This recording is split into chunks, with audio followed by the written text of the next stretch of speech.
So I am going to introduce, briefly, Russ Angold. He's the founder of Ekso Bionics. And just a little background on Russ, because when was our meeting? Year and a half ago. About a year and a half ago, I had a meeting with Red Bull High Performance Labs on the limits to human performance.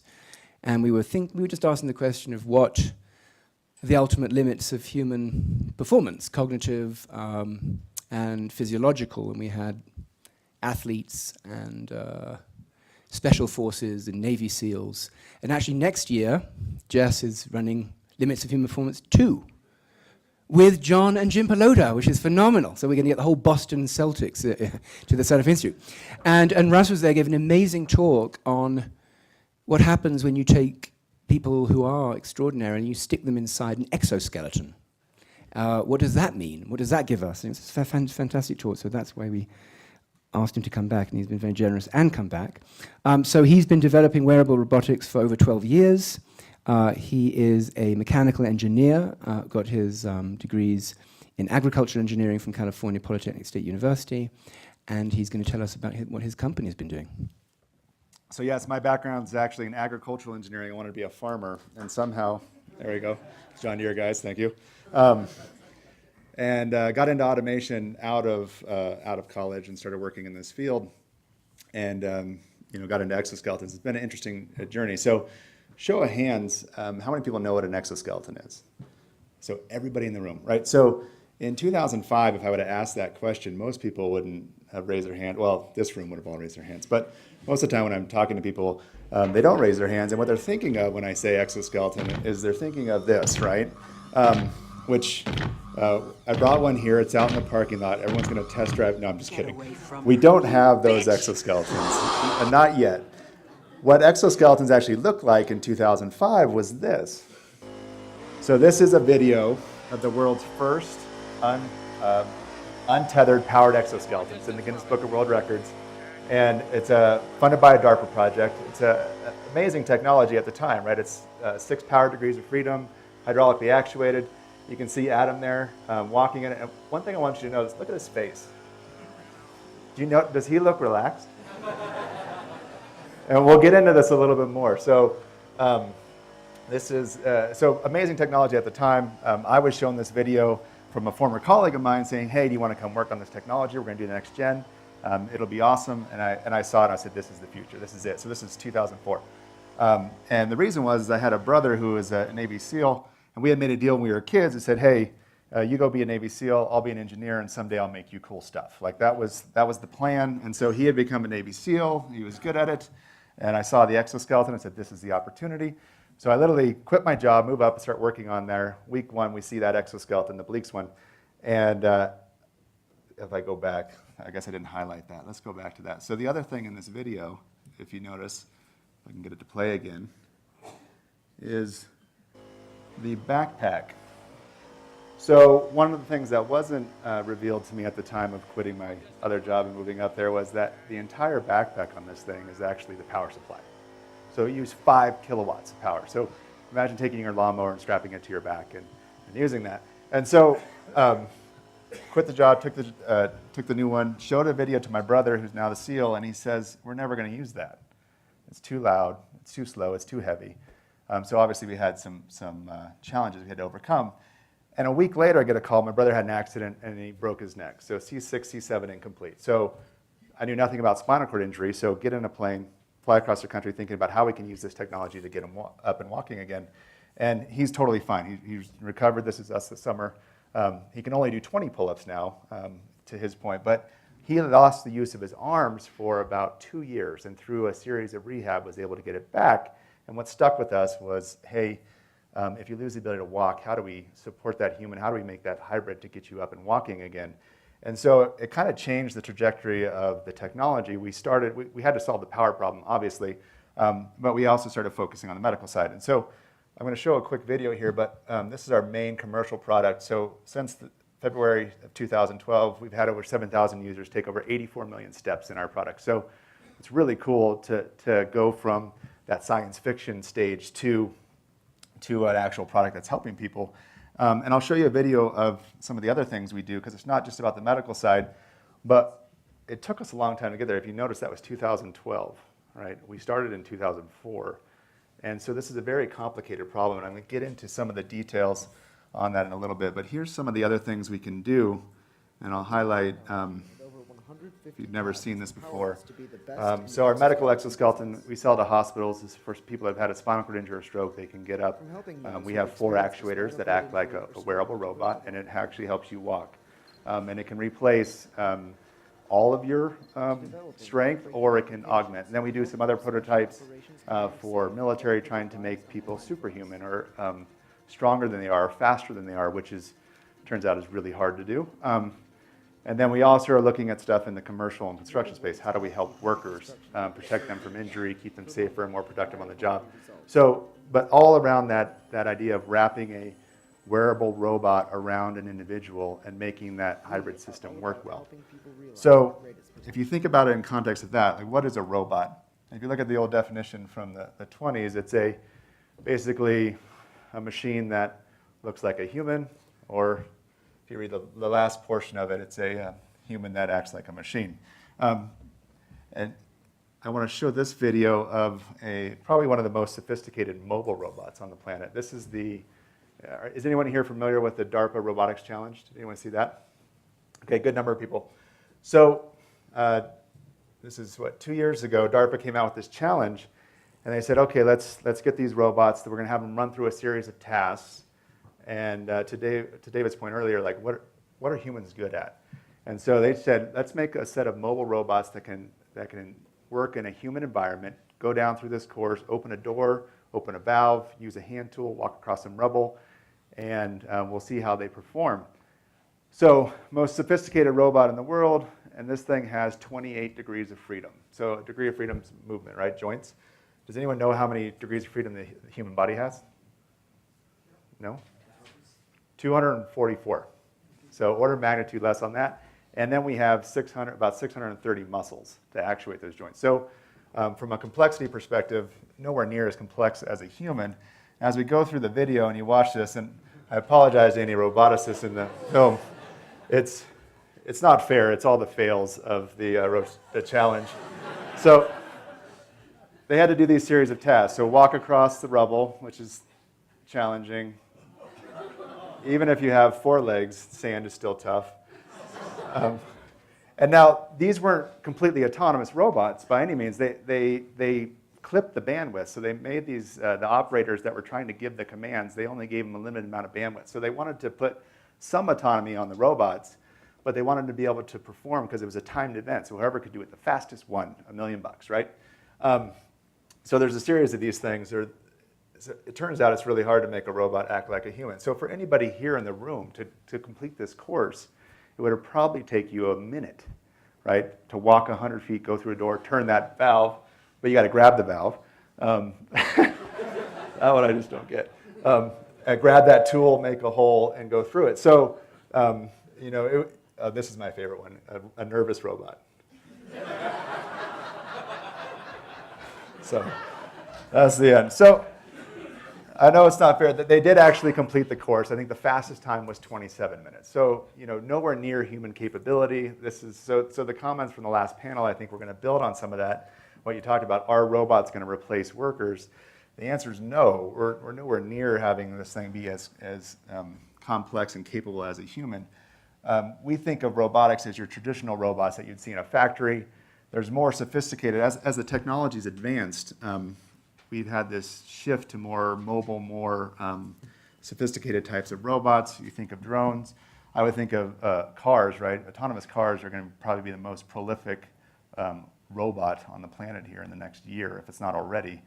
And then you have Boston Dynamics still is making creepy, crazy machines that are superhuman capable, but they still don't have what some of the aspects that humans have in the ability to operate in these environments. And so we looked at this Boston Dynamics or Boston Consulting Group slide on advanced robotics, and I think they have a really good construct here of where's the field going, and I'm going to layer on top of this where we think the advantages are for what I would call a hybrid solution. So if you guys, can you read that in the back?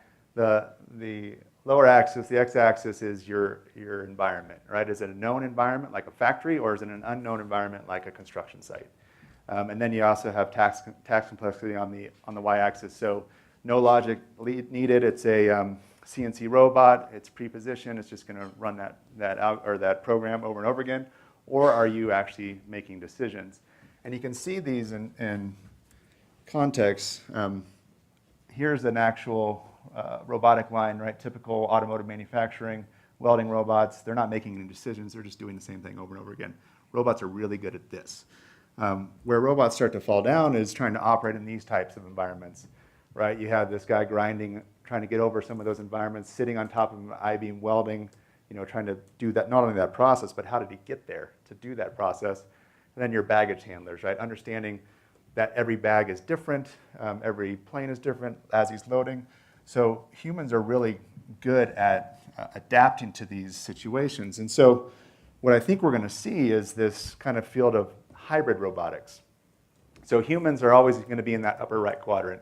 So very decision intensive and unstructured, but you're going to start to see humans working side by side with robots. We're already seeing it today, right? We have cobots. You can go buy a Baxter. It's easy to program. It works next to you. And so we can start offloading some of those tasks that human operator would have to do. So the whole concept here is, can we just leverage what humans are good at, right?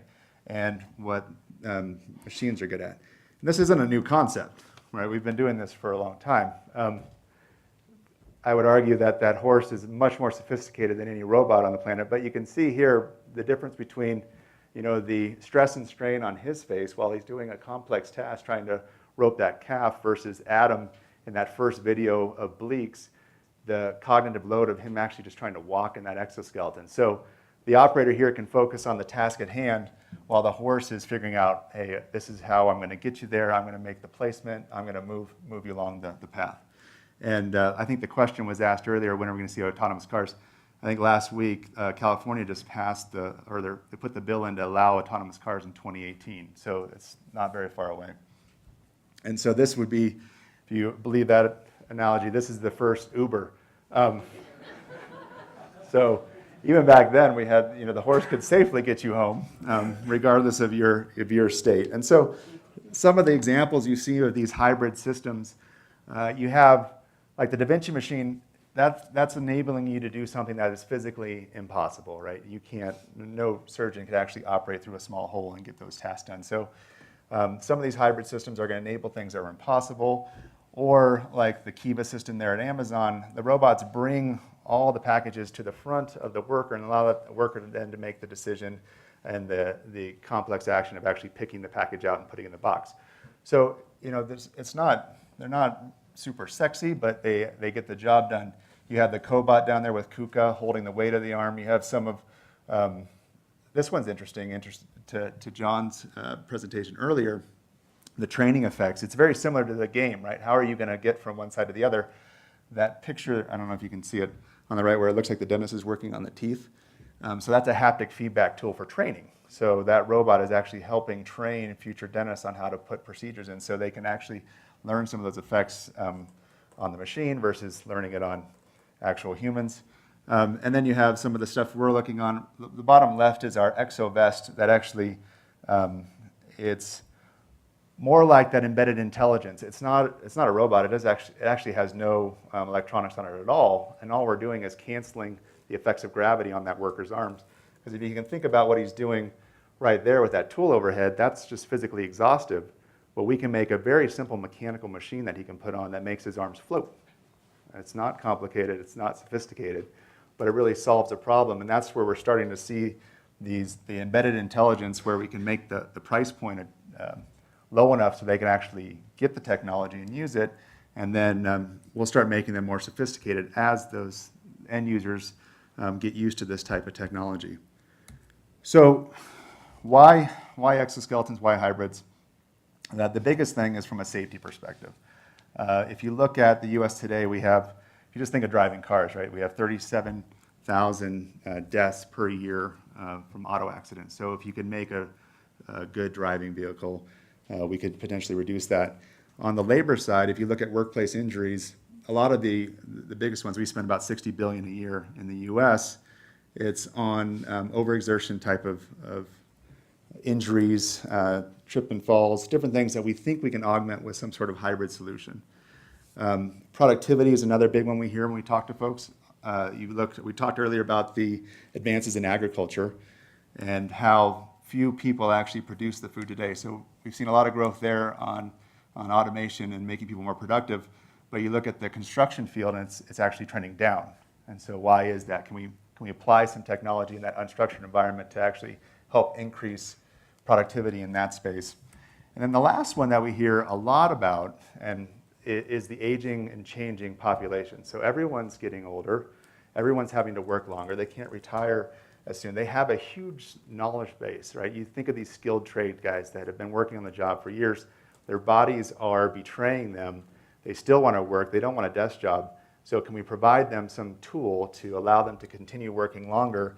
And can we provide, the technology that starts attracting a younger workforce into some of these type of situations? So take all that into place, and the challenge with this and wrapping robots around humans are amazing. We're amazing machines. We can do things that no robot can do. And so you start to think about, okay, well, how am I going to solve more application-specific type problems? And you look at how to quantify your exoskeleton performance. It's really easy to quantify a robot's performance. You can program it, you can see the results. But how do we quantify exoskeleton performance? And what we look at is, first question we ask is, what do you want to do? Do you want to run faster? If that's the case, we can make an exoskeleton that helps you run faster. Do you want to rehabilitate? We can make an exoskeleton that does that, and we can start quantifying the metrics there. But there's really no one solution for all of this, right? It's a complex space. We've tried to use tools to speed our development. In 2005, it was more through experimentation. So lots and lots of time on treadmills and walking and changing controllers as we're adapting to the machine. Lately, there's been more simulation tools, so we can start to simulate, what the actuators need to do, some of the control schemes ahead of time. But really, we're tool limited. And I guess the best sensor suite we have, one of the advantages we have at working on exoskeletons is we do have this awesome sensor suite called a human that we can try things out on. So we do this a lot on our iteration side. Yeah, you'll go out, you'll have engineers make a rough prototype, you put it on, and immediately, as soon as you put that thing on a human, they can tell you whether it sucks or not, right? It's immediate. The feedback is, this isn't good, this is good. The worst feedback is, I don't know, and then you have to go figure out what to do next on the next iteration. So it's a lot like the early days of flight and trying to figure out how to do this when we don't have the right tools to analyze everything that's going on. So some of the data you look at, and I'm going to talk through in these next slides some of the things we've learned over time. So there's a picture of a VO2 mass on me. And early days, we had a exoskeleton called the Hulk and Human Universal Load Carrier. It was all about load carriage, but it had to have a sci-fi name. And you put this thing on and had knee power and hip power. And our goal was to decrease metabolic costs, right? So the cost of walking at 3 miles an hour. This one was 2 miles an hour. I don't know which one this one was. Anyways, we started developing the control algorithms, and there's two guys that were actually using it. There was Kurt and myself. And we would walk in it for 10 minutes at a time, take data, adjust the controller, walk in it 10 minutes at a time, take data. And if anyone's taken VO2 data, it's really noisy. And we're looking for small percentage gains. So the difference in the morning after you've just woken up to the afternoon and had a cup of coffee could actually be the noise and the variance in your data. So it was really hard to figure out what we were doing. So over time, we started figuring out how to add more power into the controller to get this exoskeleton to what we called beat the box. And so as we did that, and we actually finally knew it from that human sensor suite, the day we knew we beat the box, it was really interesting. You had walked in the Ekso for, 10 minutes, and typically you would get out of it and your legs would feel light again, right? You would get out, it'd be like wearing a set of heavy shoes. You just walked for 10 minutes in heavy shoes. You get out, take the shoes off, you're like, oh, thank God, that's over. And the transition, when we finally started winning, you got out and your legs felt heavy. So we were starting to shut down the actual muscle activity of the user while you're walking and starting to learn how to, what we would call ride the Ekso or benefit from that torque we were putting in. So we continued on that path, continued to add more force in. And interesting thing happened. We went and tested it with the Army after we had developed all this stuff. We went and put it on new users, and it was crap. We didn't realize at the time that Kurt and I had been adapting to the robot the entire time. And as we changed the controller, we were learning how to use that new power level, and we thought this thing was great, and you put it on the new user, and it was terrifying for them. There was so much power, they couldn't figure out how to use it. And so that instructed us, we had to back up and put in these training modes of how are we going to get somebody comfortable in exoskeletons. And so the training effects ended up being a really big portion of this. How do you build in the reaction times and get the user comfortable enough to be able to ride that controller in a quick period of time? So that we learned a lot there. From that, we've actually, on the vest side, we started experimenting, and that turns out to be a lot easier on arms. So there's something about messing with the legs that turns out to be a really hard problem. I talked with John earlier about it. I don't know what it is, but if you put somebody in a lower body exoskeleton, and they can be a special forces extreme athlete, you put them in there, and that first, I'd say 20 minutes for them is terrifying, right? And you can see that same look that Adam had on his face. And what we learned to do was we'd basically run them through a series of calisthenics, making them very uncomfortable for about 20 minutes, and then we would take them out and send them home, and then they'd come back the next day, and we'd put them in that exoskeleton, and the first comment out of their mouths would be, well, what did you change? And we said, we didn't change anything. No, you changed something because it feels completely better. Like, this is great. And they would start to adapt to it. So that was always the case in there. So when we started testing with the Army, we had to put in this training set. So you can think of the commercial implications when you go to somebody and you say you're going to buy a new construction exoskeleton, and oh, and by the way, it's going to take a week to train somebody, right? It's a non-starter. So we still have more work to do to figure out the training aspects of lower body exoskeletons. But on the upper body, we found that people react to it immediately. And so here's a chart. We had Virginia Tech do a study on reduction of EMG and muscle activity on the vest. And we do this experiment over and over again where we'll have somebody come up, we'll put them in the vest. I'll give them my backpack or something. It doesn't help you carry like superhuman weights. It's just giving you more endurance. And you have them do this test where they're lifting their arms up and down.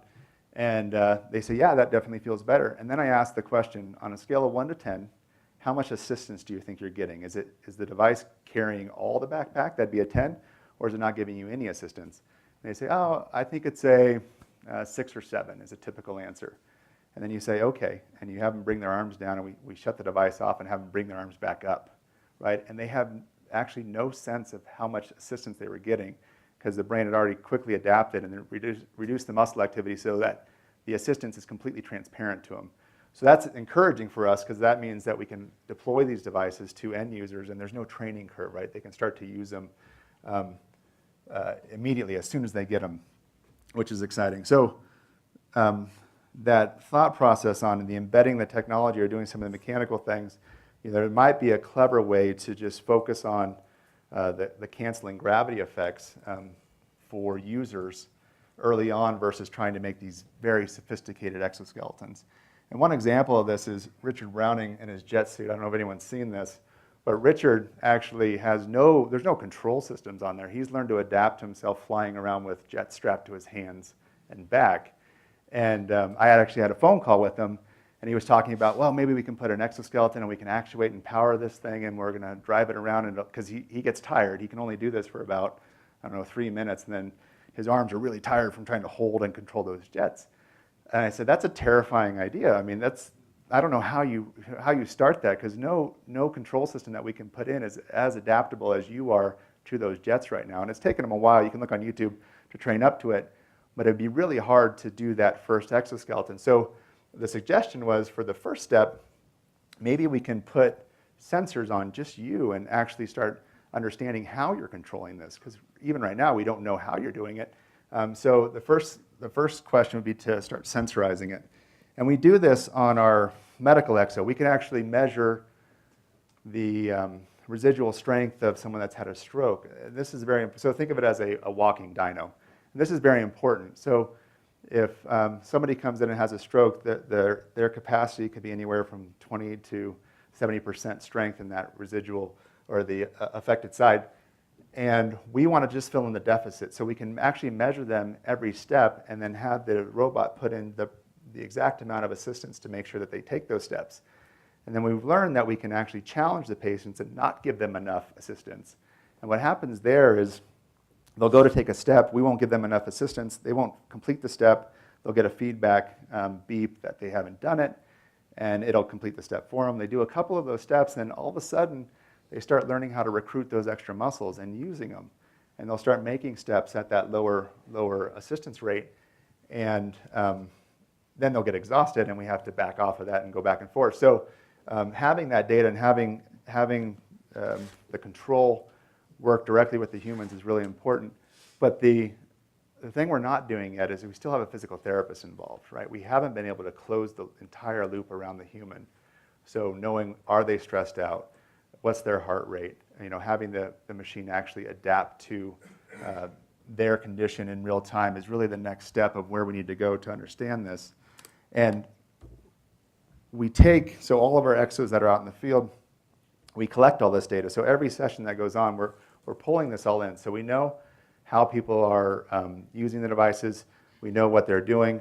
If we can close that loop around that user and start pulling all that data set in, the question is, can we start using it to treat the next patient, right? Building upon the success of those patients, how do we change that data set, analyze it, and then run prognostics for that next patient to help them recover faster?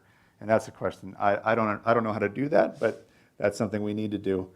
And one of the keys to this is going to be leveraging the sensor technology. So just like we leveraged the cell phones to get to where we are today with great IMUs, efficient batteries, and the processing power, I think we're going to do a lot of leveraging of the automotive industry and the sensors that they're using on the cars.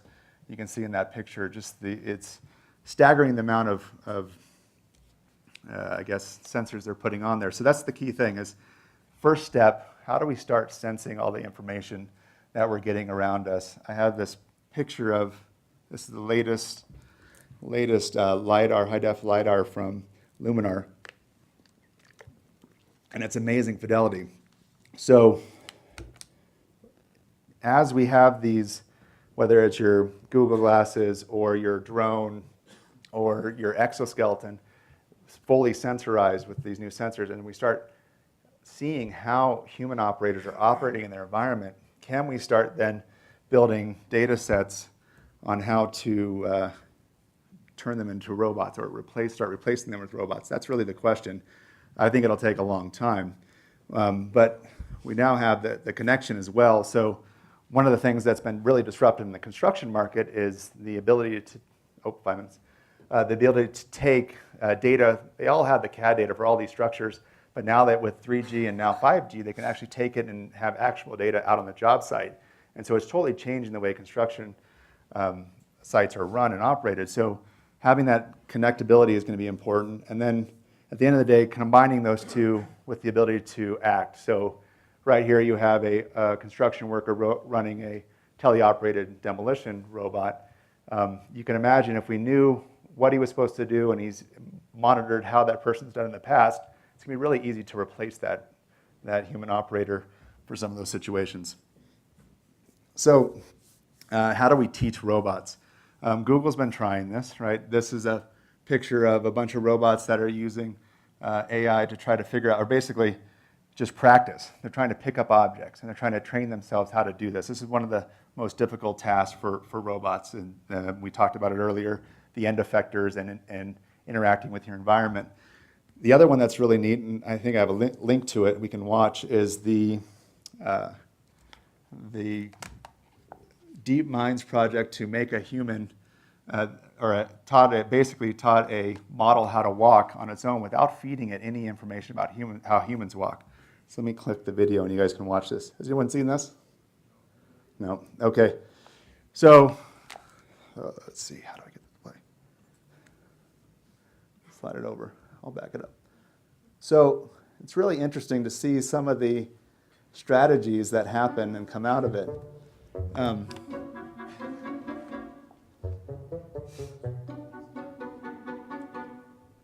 so obviously a physical model, but I would like to see some of the earlier models on it actually teaching itself how to do this. I'm sure there was a ton of failures. But it's amazing to see some of the strategies they take. Some are human, some are non-human.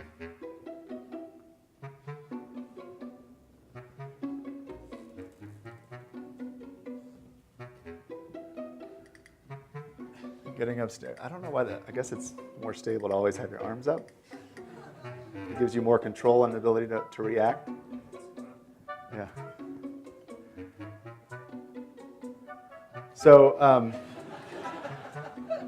or the super excited. So it's really interesting to see how it would do this. And so I think there's a lot of opportunity here to program future robots with this. But you can imagine saying you're going to use an AI program like this to help you write a controller for an exoskeleton. I wouldn't want to be the person inside of it if, based on some of the techniques it's using.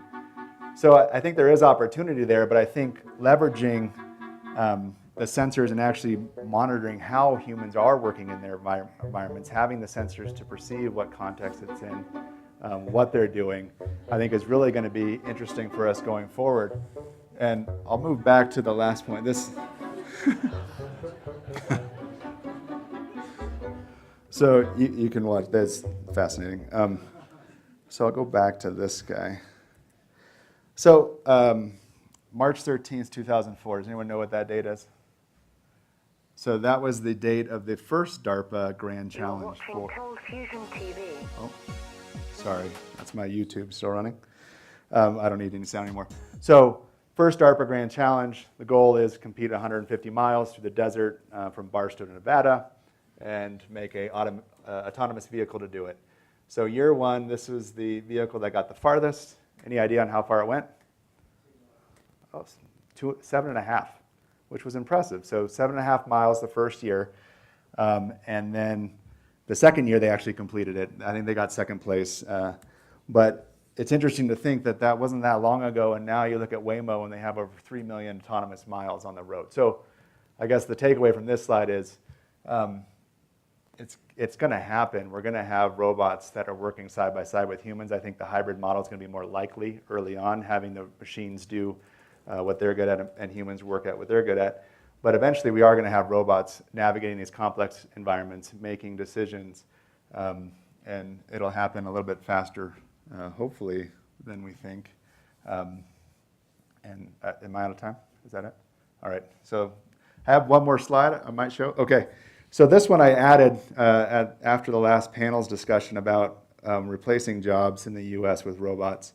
So I don't know if anyone's seen this slide, but it's the technical potential for automation in the US. And they obviously highlight the predictable physical work as a obvious place for automation in our future. But if you combine this with looking at each sector and their how digital they are, and you start combining the lack of digitization and looking at some of these unpredictable physical environments and the amount of labor that's spent there, you start to look at some of the opportunity spaces for these hybrid robots. So looking at things like agriculture, construction, healthcare. I think there are some opportunities for these hybrid models to start working side by side and solving some of these problems. So with that, I'll end. Thank you.